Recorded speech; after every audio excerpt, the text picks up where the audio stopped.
Welcome to the JP8 Report. This is James Pierce with the JP8 Report, episode 442. Good morning, everybody. Oh man, that was close. Left my volume up on my phone. I could hear myself clicking. All right, but welcome to the JP8 Report. Thank y'all very much for tuning in. We are getting people ramped up. We're getting people. Okay, we got a few viewers in. That's good. Do we have anyone from X or YouTube or my world, ScrewTube and Fakebook? Nobody yet. No, we've got another person on Facebook. On Rumble. Well, okay, we're doing good. Let's do this. Welcome to the JP8 Report. As we get started, if you are not already following, I already got a new follower today. We're up to 184. Isn't that awesome? We're getting closer and closer to 200. And what happens at 200? Nothing. We just have 200 followers, which is good. It builds on the JP8 report, which I really appreciate everybody that does. But to follow the JP8 report, whether you're watching live or on demand, right, or video playback, right, just right beside where it says the JP8 report, you'll see a bell. Click on the bell and scroll down till you see the word follow. Click the word follow, and you're in. That's all. No money, no subscriptions. You're in, right? If you want to leave a tip, you can. Just click on that green box that says tip, and you can leave a tip. And then please, over where it says you see that thumbs up, give me a thumbs up for the episode. I do it for everybody I watch on Rumble. I go to their page, I always give them a thumbs up. And if they really, really, really irk me or screw me over or just plain old stupid, then I give them a thumbs down. But give everybody a thumbs up, okay? It helps them, helps Rumble, helps the algorithm. It's really cool stuff, all right? And then you can chat. Get in the chat room and chat up a storm. Ricky, one of my really, really good friends, was in here this morning when I did JP's morning brief. Hopefully he shows up again. That'd be really cool if he does. If you know him, he's a really good, even though he's a Navy veteran. That's the only bad thing. But I don't hold that against him because he's a veteran just like myself, all right? I hope he's laughing right now if he's watching. Okay, so America 250. So it's July 21st. I have a letter from General Washington to John Hancock. It's only about a paragraph this time. Sir, I have just time to acknowledge the receipt of your letter of the 19th. The interesting intelligence on the success of our arms in the Southern Department gives me the highest satisfaction. Permit me to join my joy to the congratulations of Congress upon the event. Tomorrow I will write more fully. And it says at 2 o'clock, and this moment had a report made to me that 10 ships were seen in the offering coming in, I suppose, part of Admiral Howe's fleet. I have the honor to be with the sentiments of the greatest respect, sir, your most humble, obedient servant, George Washington. And what he was talking about in the Southern Department was the victory at Charleston for the Union Army. All right. And then the Battle of New York's about to begin. Okay. So that's that letter. Next stop is the armament shop. Whether you're looking for your first firearm or upgrading your setup or need expert service, Jason at the Armament Shop is Copper's Cove's premier source for all things shooting. Browse our wide selection of pistols, rifles, and shotguns backed by top-tier gunsmithing for repairs along with reloading supplies and professional cleaning to keep your firearm in peak condition. Need a transfer? We make FFL transfers fast, easy, and affordable. Need your concealed handgun license? Jason can handle those classes, and he has over 3 decades of experience visit the Armament Shop today at 115A West Avenue D in Coppers Cove, or call or text 254-560-2023, or visit them at www.armamentshop.com. That's www.armamentshop.com. The Armament Shop, your safety, our priority. All right. Just another thing.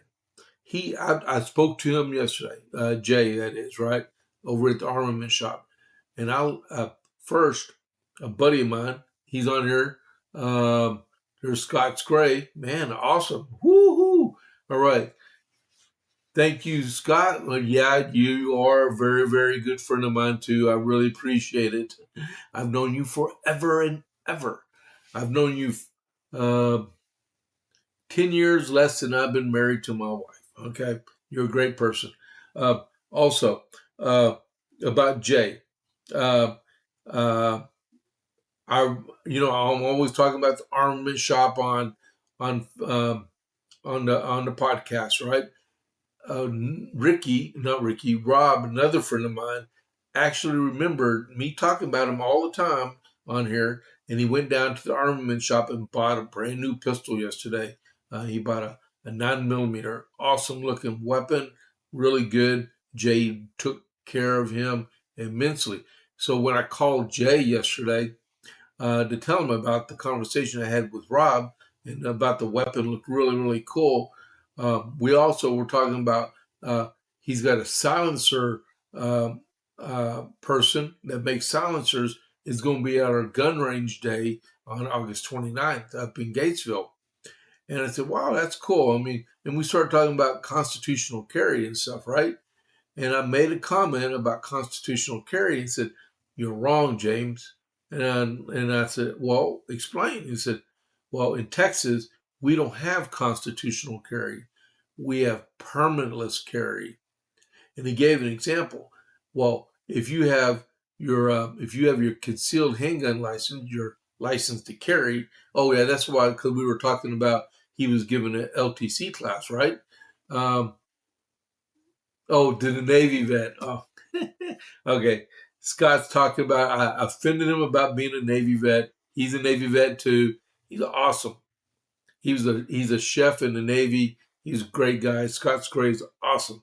If you ever need someone to cook a gourmet meal for you, that's the man to get a hold of right there. He's a Christian. He's a chef. He's a Navy vet. He's a great guy.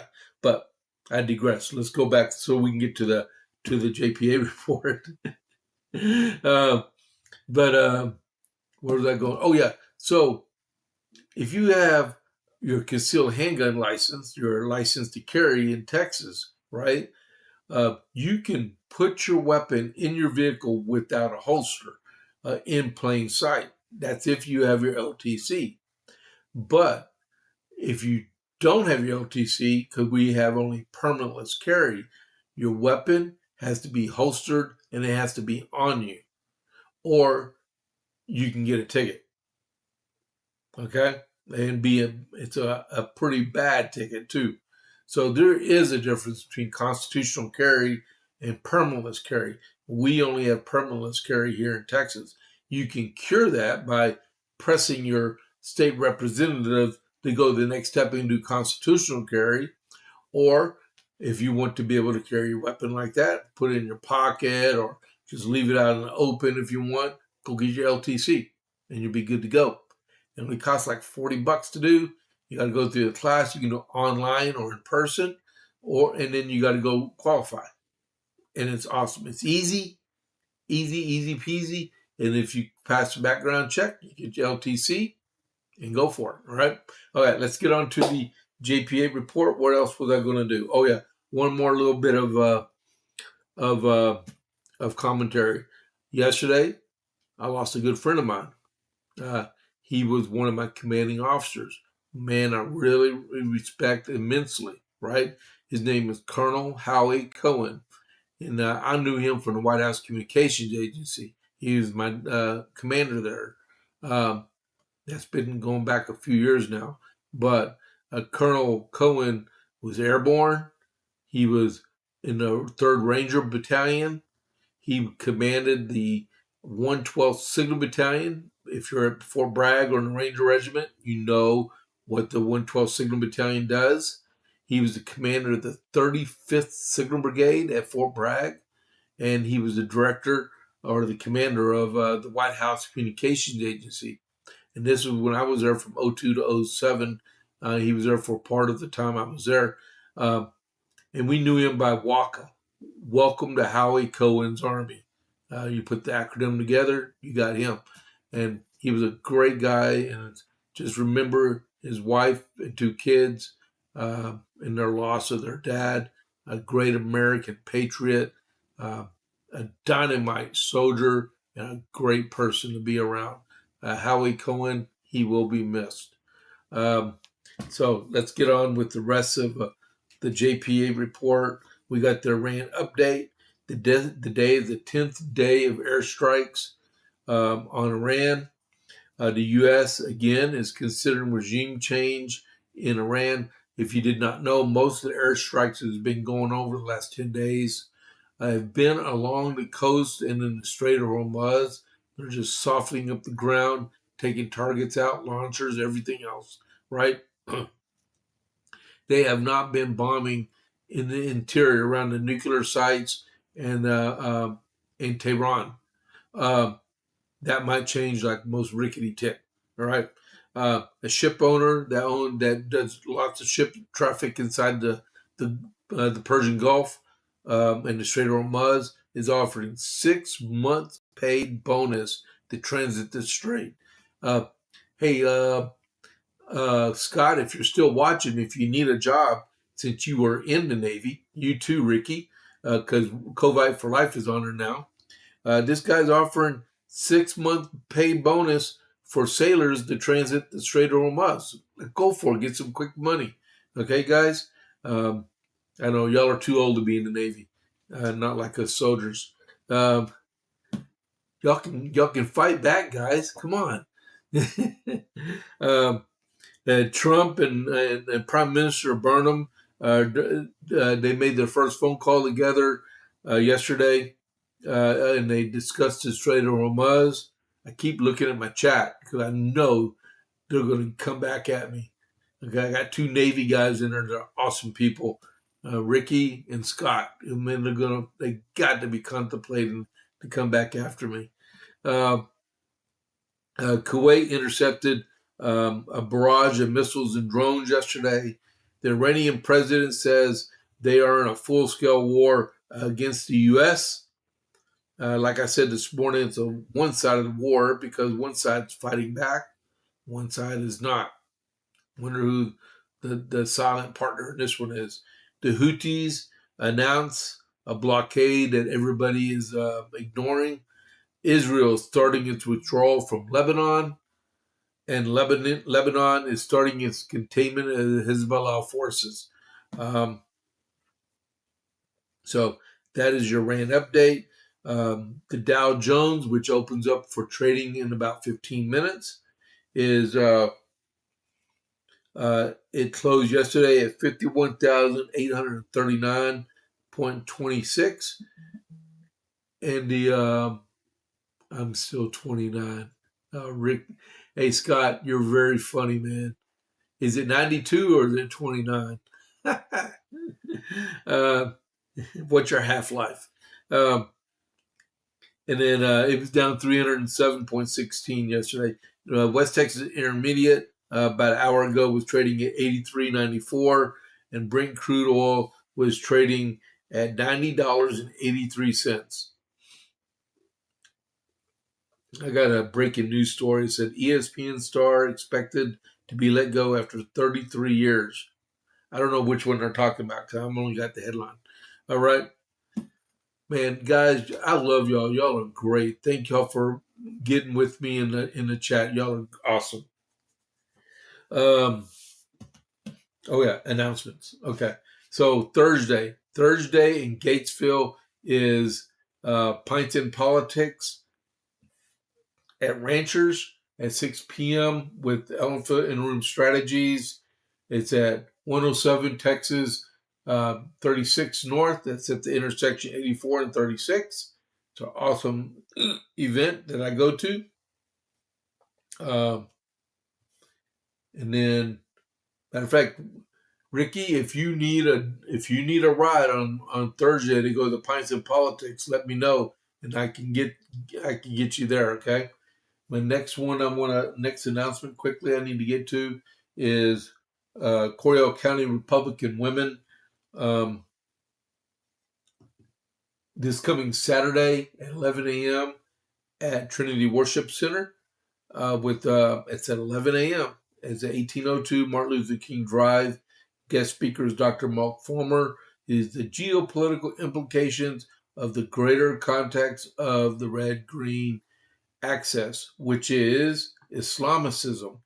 On Monday, July 27th, Westside Conservative Coalition is going to meet at Papa's Cafe in Harker Heights at 6 p.m. for their monthly meeting. And that the point of contact there is their chair, Dennis Faulkner. The very next day, Coryell County Republican Party. And Ricky, I did see your message just now in the chat. Okay. Next Tuesday on the 28th of July, the Coryell County Republican Party, we meet in Gatesville at 6 p.m. at the junction of Route 36 for our monthly meeting. And our chair for our county party is Norm Mitchell. And he said the topic of discussion in that one is going to be our fish fry. And I'm possibly talking about the gun range on the 29th of August. And then on the last announcement we have is Pints and Politics on the 6th of August at the Dead Fish Grill in Belton at 2207 Lake Road in Belton, Texas. It's right next to the Belton Dam, 6 p.m. with Chip Howell and Elephant in Room Strategies. All right. So those are our announcements in the Iran update. All right. So onward to the rest of the JP8 report. We have the day is primary day in Arizona. You have the gubernatorial, and you have House races. There are no Senate races in this one. This is their off year for Senate races. So Gallego and Kelly are both safe for this election cycle. But on the other hand, President Trump made some endorsements on this one, and so I should have some results for this first thing in the morning, because it is, I believe, Pacific time for Arizona, so it might be late when they're finally getting stuff in. So President Trump's immense clout over the GOP and power of his endorsements in Republican nominations face their latest test today as Arizona holds primary elections. Trump's endorsements in key races, including a top swing congressional district, could impact the midterm battles. Trump is backing Congressman Andy Biggs, a former House Freedom Caucus chair, for the GOP gubernatorial nomination and a chance to face Democrat Governor Katie Hobbs. He will beat her, hands down. Biggs, who is also backed by the political wing of the conservative powerhouse Turning Point USA, is considered the front runner in the race that also includes Congressman David Schweikert. And also on the ballot is a concrete pumper, contractor Scott Neely, who's making a second straight run for governor, and got another guy named Ken Misielli. The winner will face off against Katie Hobbs in November. And then down ballot state races for Republican Attorney General, who has become combustible as state Senate President Warren Peterson and military attorney Rodney Glassman have traded fire. The winner will challenge Democrat incumbent Chris Mays in the general election. I do not see an endorsement in the Attorney General's race at all. So President Trump might have put hands off on that one. In the race to succeed Schweiker in first congressional district in Phoenix, Trump is endorsed Jay Feely.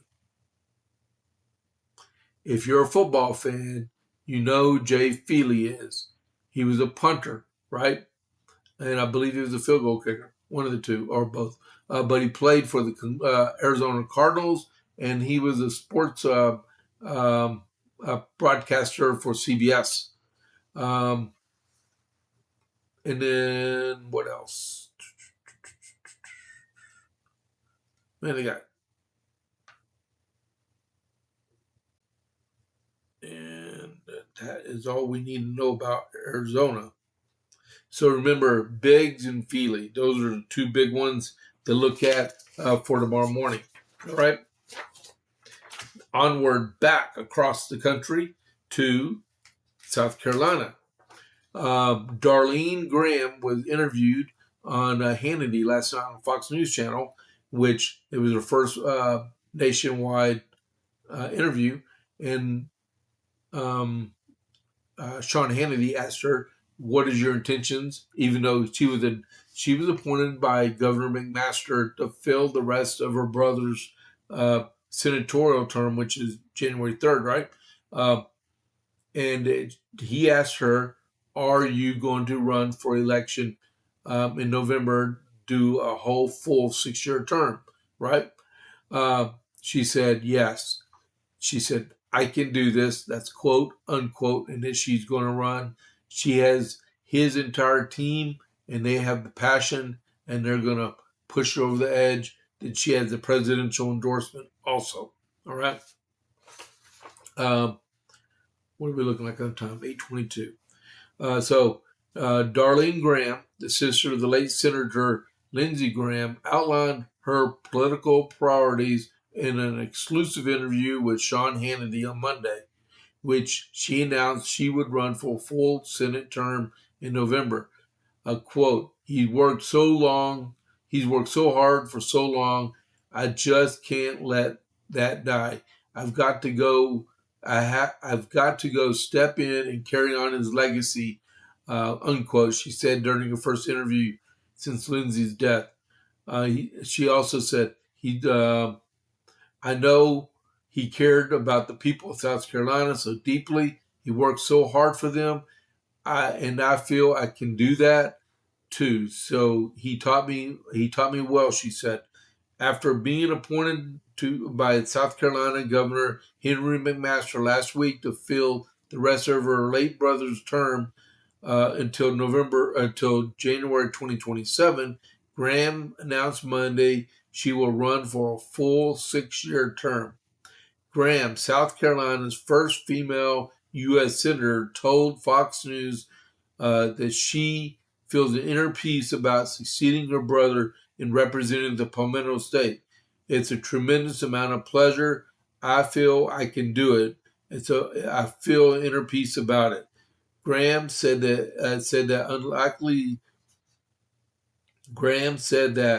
unlike Lindsey, who has a passion about ending the Russia-Ukraine conflict, she plans to focus primarily on domestic issues rather than foreign policy and place a greater emphasis on day-to-day concerns of South Carolinians. I used to see him on all the talk shows. I would watch him and I'd be like, "Lindsey, are you just talking about national security all the time?" And I don't understand that's important. Protecting our borders, national security, absolutely. So she's a domestic security type person, not a foreign security person. I said, but talk about also what matters to the average person: the price of groceries, the price of gas, health care, insurance, those kinds of things. That's what I'm worried about. So today is the first day of filing time for the special primary on August 11th to succeed Lindsey Graham, since he died before his election. So the day through the 28th of July is the filing period, and the special election is the 11th. And 2 weeks later will be the runoff if nobody gets 50% plus one. All right. Still in South Carolina, Nancy Mace. Hold on just a second. Nancy Mace says she will not run for Lindsey Graham's South Carolina seat, which is a really good. You will love what she said about her passion other than chasing another title. Okay? Hold on just a second here.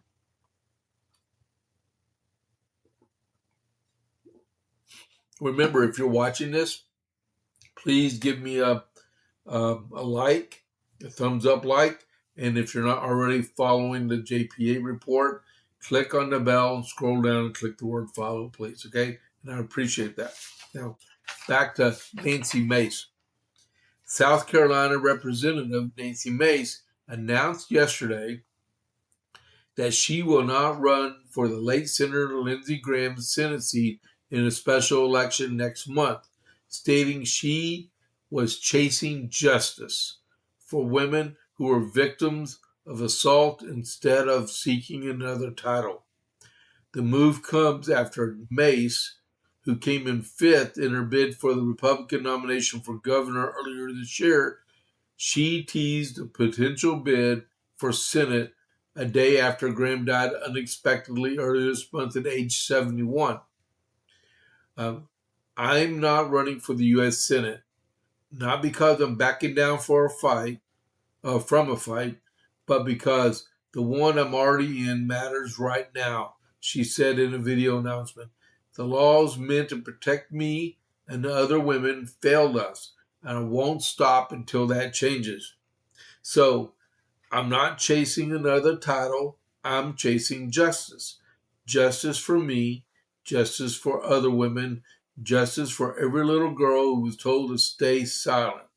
Mace who has not formally announced that she intends to do after her term ends in January, but has promised to continue promoting South Carolina values and calling out politicians online. The special election to determine who will represent the Republican Party will take place on August 11th. Nancy Mace. She was the first female graduate at the Citadel. She didn't serve in the military because that's optional. It's like serving at Texas A&M. But she's got a lot of passion in her, and I would not doubt if she ends up serving somewhere in the Trump administration. We will find out, okay? Well, still in South Carolina, because we already have one person's committed to running for the Senate seat, right? That would be Darlene Graham. Next is Ralph Norman. Ralph Norman announced that he is going to run for the same Senate seat. South Carolina GOP rep, Republican Ralph Norman, announced Saturday that he's officially running in a special election next month to replace the late Republican Senator Lindsey Graham on the ballot in November. Graham, who won the Republican nomination for U.S. Senate earlier this year, died unexpectedly last week at the age of 71. His office said funerals will be July 28th and July 29th in D.C. and in South Carolina on the 29th. Norman promised to continue Graham's legacy and stand with President Donald Trump if he's elected in November. I'm running for the United States Senate because the country is at a crossroads, he said in a note to voters. President Trump needs proven conservative fighters standing with him, not politicians who fold when the pressure comes. Washington doesn't need more talkers. It needs people who will do exactly what they've told voters they do. Norman told Fox News that if he's elected to the Senate, he would be focused on passing the president's legislative agenda, including the Save America Act, and would help nuke the filibuster in the Senate. And then the announcement came after Trump endorsed Graham's sister, Darlene Graham, who has been appointed to serve out the rest of her brother's term. But nothing's been heard from Pamela Evette or Jason Fry. But I'm sure they got all the way through July 28th to make up their mind if they want to file or not. All right. One bad thing about Norman, Ralph Norman's a great guy. He's a very conservative congressman, right? The only bad thing is that he would be, I believe, 74 when he takes office in January. That would take him all the way to age 80 in his Senate term. Why not? I mean, Mrs. Graham, she is only 60, I believe, right? So why not? You got two conservative leaders here. Why not go after the one that's younger instead of the older one? I mean, that's just a comment on my behalf. All right. Onward back to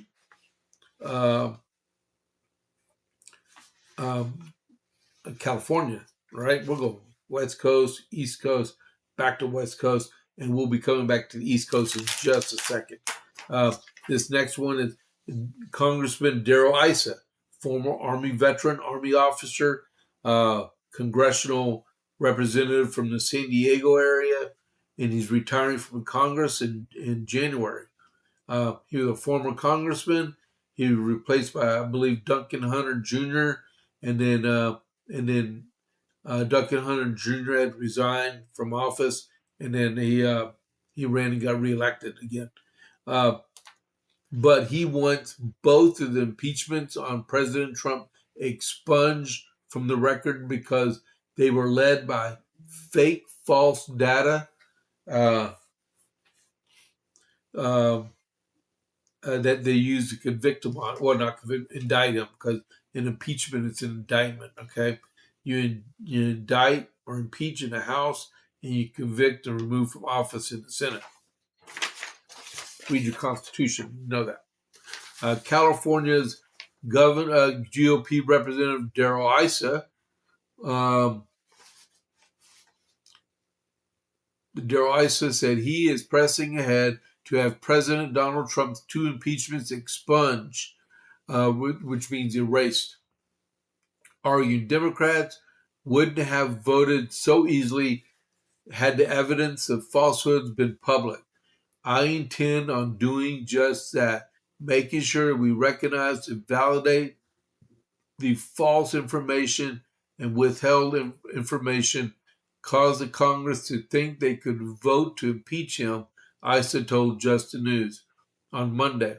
Knowing what we know now, even many of the Democrats would have had a much harder time facing the voters, knowing that they had willfully used false information. Some of those Democrats just didn't care either. Trump is discussing plans to seek to have Congress pass a resolution to expunge both of his impeachments from his first term, and his allies want him to be able to do so. Trump told the Wall Street Journal on June 11th that expunging should be done because I did nothing wrong. In 2019, the Democrat-controlled House of Representatives impeached Trump for abuse of power and obstruction of Congress. Those charges were based on alleged withholding of military aid from Ukraine to pressure the country into investigating Joe Biden. Trump was impeached on a second time, February 2021, on an article of incitement of insurrection in which he did neither, following that January 6th riot. Both impeachments, the Senate fell short of the 2/3 majority necessary to convict Trump. Issa, who represents San Diego and Riverside counties, is a former U.S. Army captain and a successful businessman. He stands with other congressional leaders who agree with expunging the Trump impeachment votes. Speaker Johnson, who was not speaker at the time of the impeachments, said that he told the Wall Street Journal that Trump's impeachment should be erased, and I agree fully.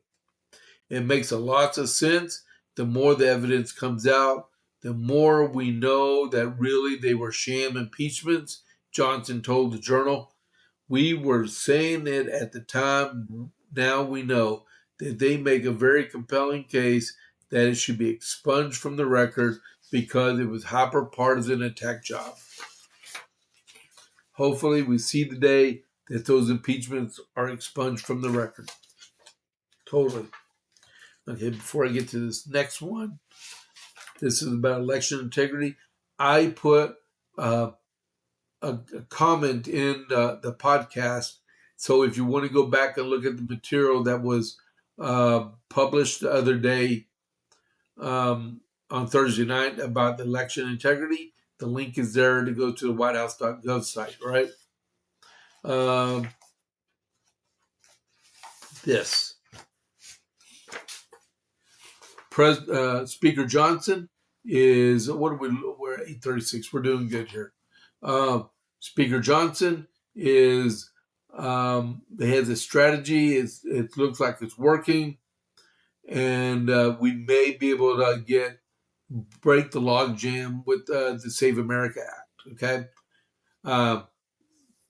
Which would be very interesting to see, but it's still got to survive the Senate.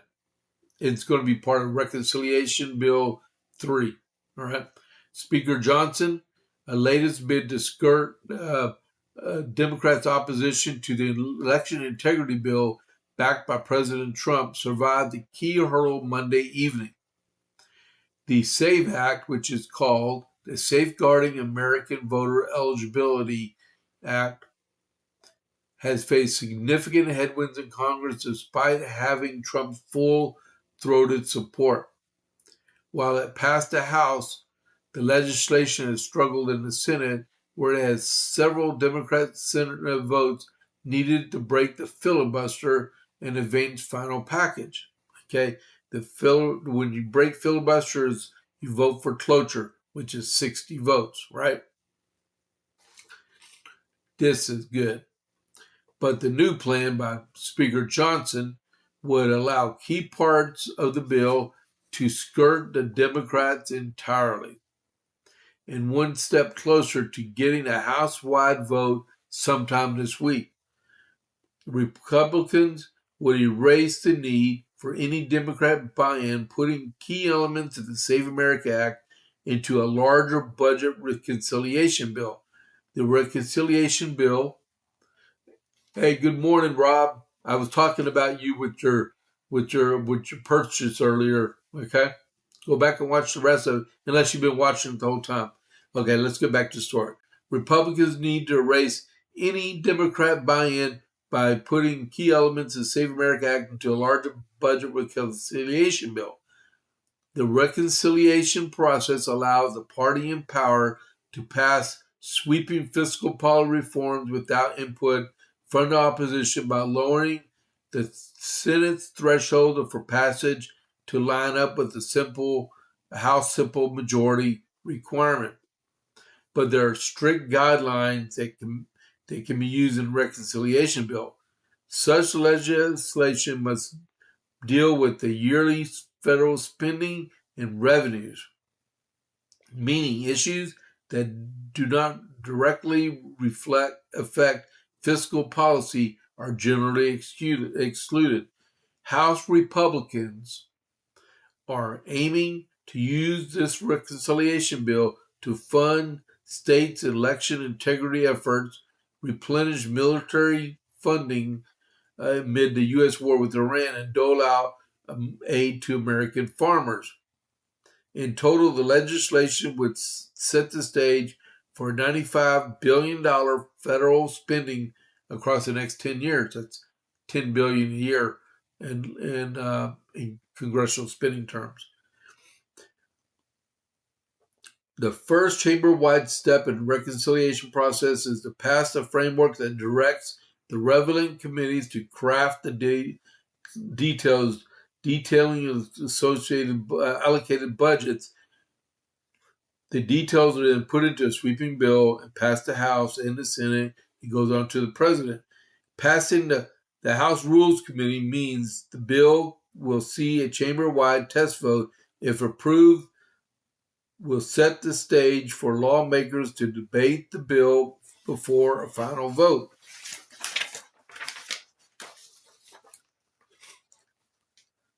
The vote is expected to occur Tuesday afternoon, which is the date. After the final vote taking place the following day on Wednesday at 3:30 p.m., according to a preliminary schedule by Fox News. Trump urged Republicans to advance the bill earlier Monday, arguing to get as much of the Save America Act as possible in the budget bill, along with aid of credible farmers and funding of military. Democrats, meanwhile, have accused Republicans of trying to unfairly sway elections to their Save America Act push. Do I need to read Hakeem Jeffries? Yeah, because we need to hear about how big of an imbecile he is. This is a phony issue that Donald Trump is creating.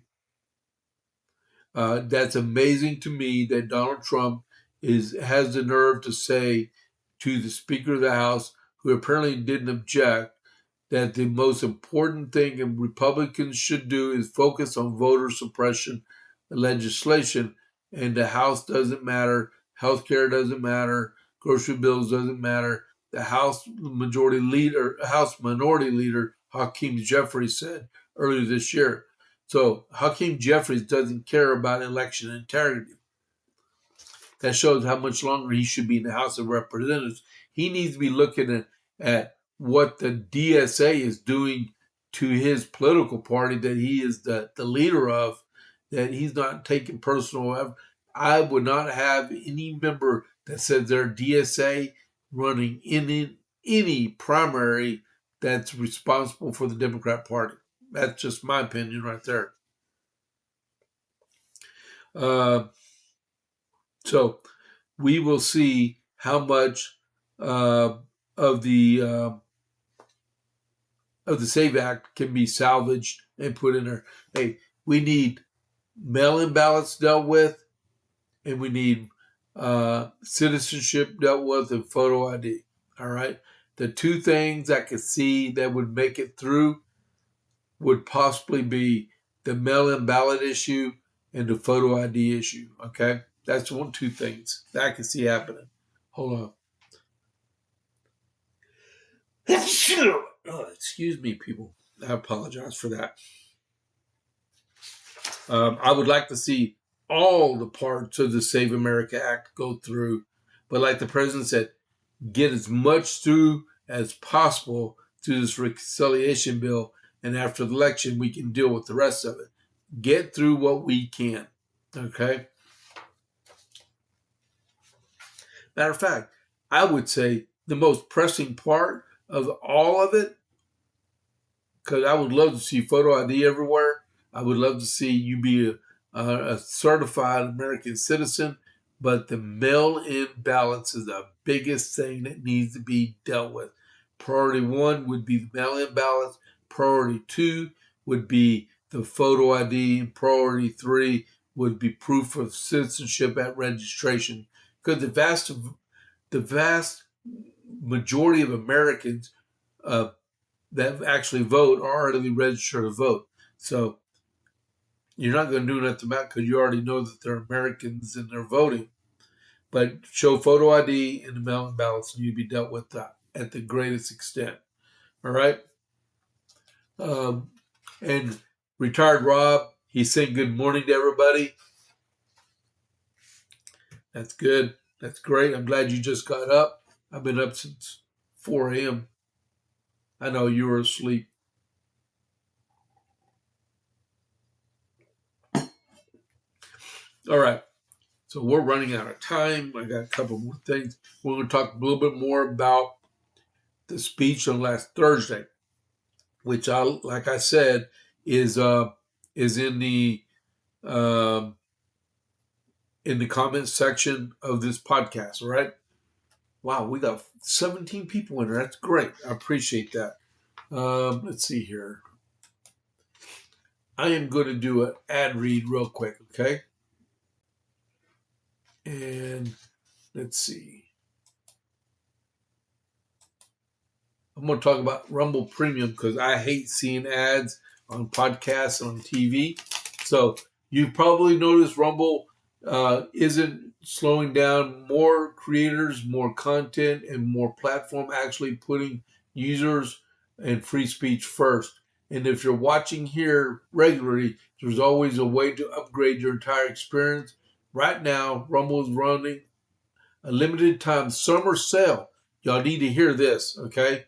On Rumble Premium, and it is the lowest price they've ever offered. With premium, you get ad-free viewing across the platform. No pre-rolls, no interruptions, just content you came for. Plus, unlock extensive exclusive content from creators like Steven Crowder, Dr. Disrespect, special live events, and more if you don't see anything anywhere else. So here's the deal. Normally, Rumble Premium is $99 a year. But this summer sale, you can lock it in for 69 years, $69 per year for life. For life. Not just 1 year. Every year you stay subscribed, that you keep at $69 rate. No promos, no promo code, no extra steps. Just go to rumble.com/premium.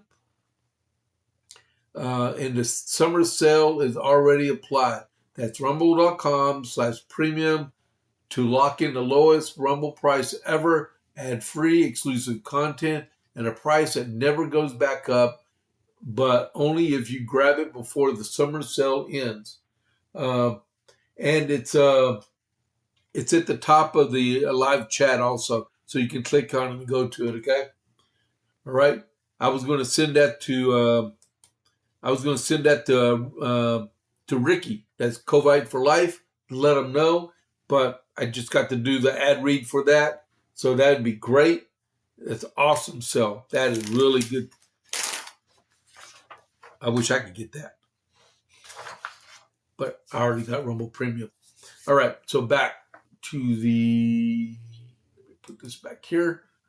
All right, President Trump on Thursday released a trove of declassified intelligence documents that his administration says expose long suspected vulnerabilities in U.S. U.S. elections infrastructure, in addition to alarming intelligence pointing to prior administrations and officials acknowledged of such issues that were kept from the president, the Congress, and American people. Intelligence community withheld information from the president's daily brief. That's a big deal. That's where the IC gives him the most absolute, most classified data, that what he needs to know for that day. And frankly, during his first term, they withheld it. It's a black mark on the intelligence community. That's from Congressman Keith Self from up in the Metroplex in Texas. Self continued, they should be charged because they held positions of great responsibility. They have violated our trust. They have violated the actual agreements that they sign when they get that level of classified data. So this is very, very easily charged and indicted, i.e. Nikki Flores. The materials posted on the White House website for primetime address, which I put on the actual comment section of this podcast include assessments indicating the intelligence officials were aware of the risk that such as outdated software, potential compromises by adversaries like China, which the documents claim acquired millions of American voters but not fully disclosed them to the president, the Congress, or the public.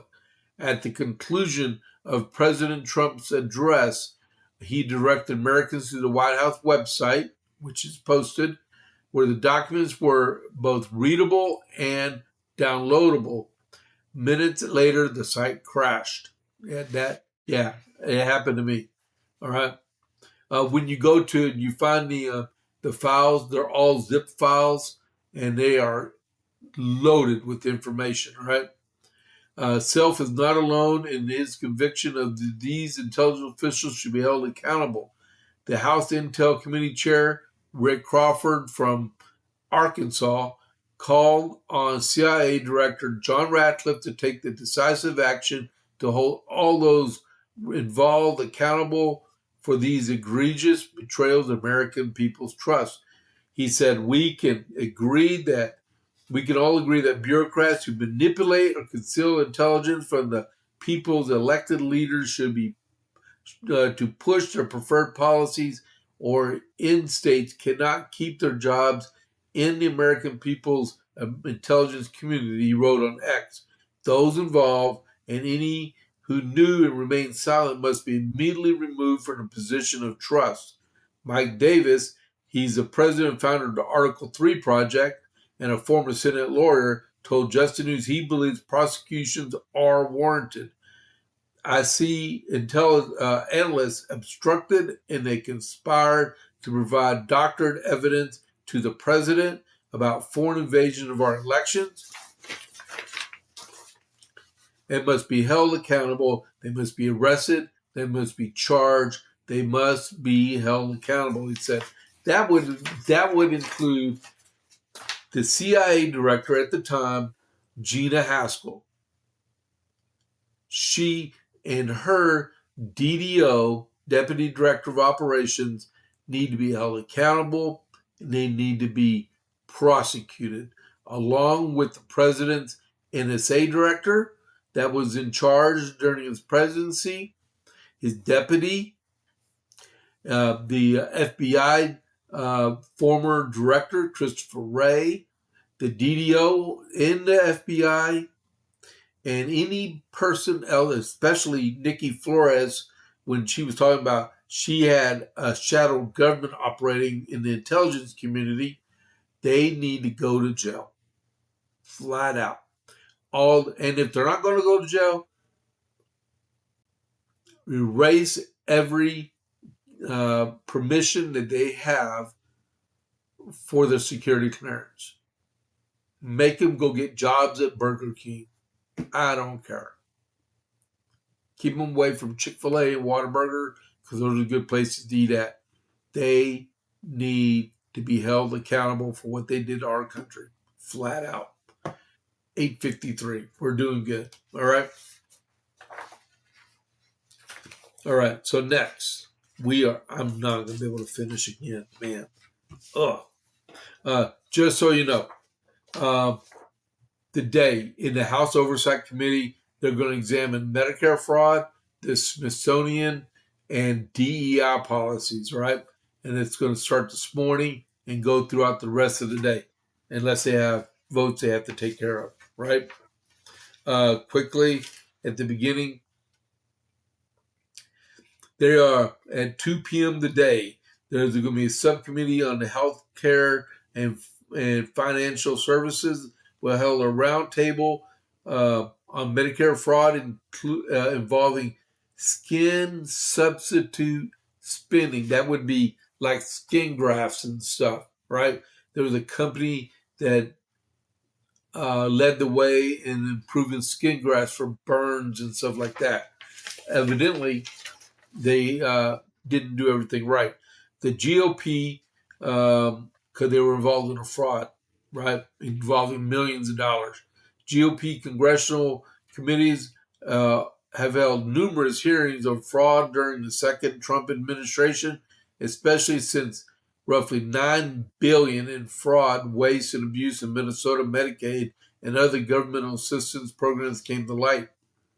The administration has had several task forces on fraud, including the Task Force to Eliminate Fraud, which President Trump commissioned in March via executive order, an interdepartmental team leading a government-wide approach on the combat fraud and federal benefits. The Treasury had earlier announced this year the IRS is planning to launch a task force to focus on 501(c)(3)Cs, or 3Cs, okay? Those are nonprofits. Because a lot of nonprofits funnel dark money into the political process and funding leftist organizations, if you didn't know. September 2025, the Health and Human Services Office Inspector General issued a report titled Medicare Part D Payment Trends for Skin Substitutes Raised Major Concerns about fraud, waste, and abuse. Part B expenditures for skin substitutes provided in non-institutional settings that have skyrocketed in the last 2 years, surpassing $10 billion by the end of 2024. In the third quarter of 2024, Part B spending on skin substitutes reached $2.8 billion, right? Skin substitutes are a type of wound care product covered by Medicare Part B, reimbursed in some cases at 106% average sales price. The Inspector General also released a 2023 report, Gaps in Manufacturers' Compliance with Reporting Requirements for Skin Substitutes, and spending has only been continued to climb since then. It went like exponentially up, right? Then they went on to, they're going to be talking about the Smithsonian presentations of history, how they did a revisionist history to make it look like everything was white nationalism and everything was based on slavery. There's no merit, no emphasis on being abused by the British government, and the Declaration, how the Declaration of Independence and the Constitution came into being. They want to,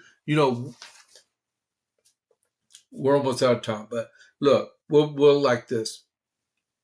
62% of the funding for the Smithsonian and they're just a museum, come from the U.S. government. And the president wants to know why these programs have been rewritten to an alternative style of history and provoke a revisionist view of it and not the true history. Because true history, oh yeah, oh man, I gotta raid over Dan. But the revision history does not need to persist. You need a true sense of what history was, right? And I just got reminded that I got to raid over because it's 8:58. Hold on, let me get this built real quick, okay? Hold on just a second. I'm glad everyone showed up today. I really appreciate it. Let me get this here. Copy. Okay, we got the raid. It's 8:59, and how many seconds? We got 30 seconds to 9 o'clock. Okay, so that's the JP8 report today. I almost got through it. Almost. I'll continue on tomorrow. Thank you all very much for tuning in today. I appreciate it. I will see you all tomorrow morning on the JP's morning brief, and we'll have election results from Arizona also. Okay, so I just confirmed the raid. Poof. So you got 12 seconds. Don't forget about the Rumble Premium sale for $69 a year, and it's good for life. Okay, so I will see you all tomorrow morning. James Pierce, JPA Report. I'll catch you on the flip side. I'm out.